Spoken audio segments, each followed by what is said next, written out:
magandang gabi po sa inyong lahat. My name is Boobsy Wonderland, 6 na taong gulang, nakatira sa may mayayang lugar.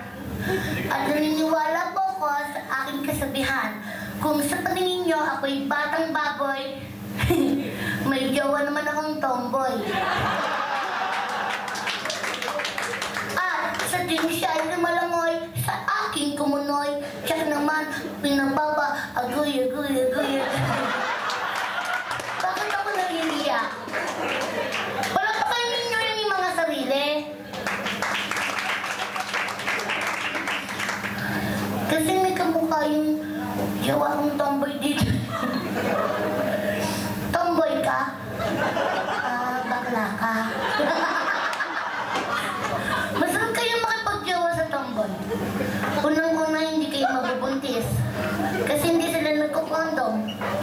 Pinagagamit ng tomboy, gloves. Surgical gloves.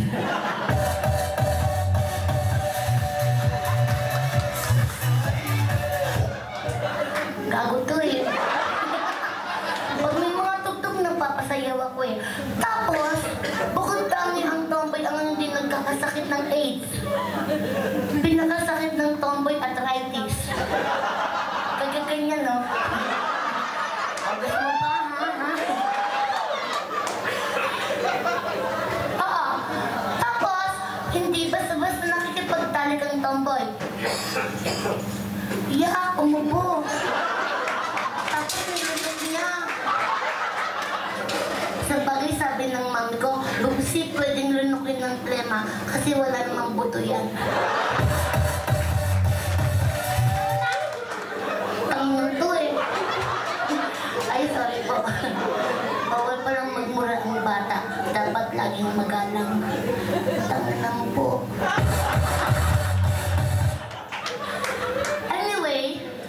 Bakit tayo lang? Akala ko ba nasa 400 ang tao?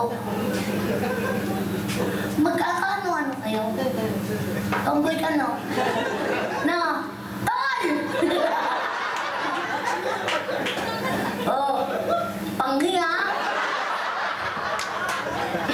Correct me if I'm wrong ha, pero may nabasa ako sa isang libro. Hindi daw basta-basta nakikipagtalik ang tomboy. At talagang may mga exhibition. Ito daw yung kamay ko, lahat ng daliri may ugnayan sa pakikipagtalik.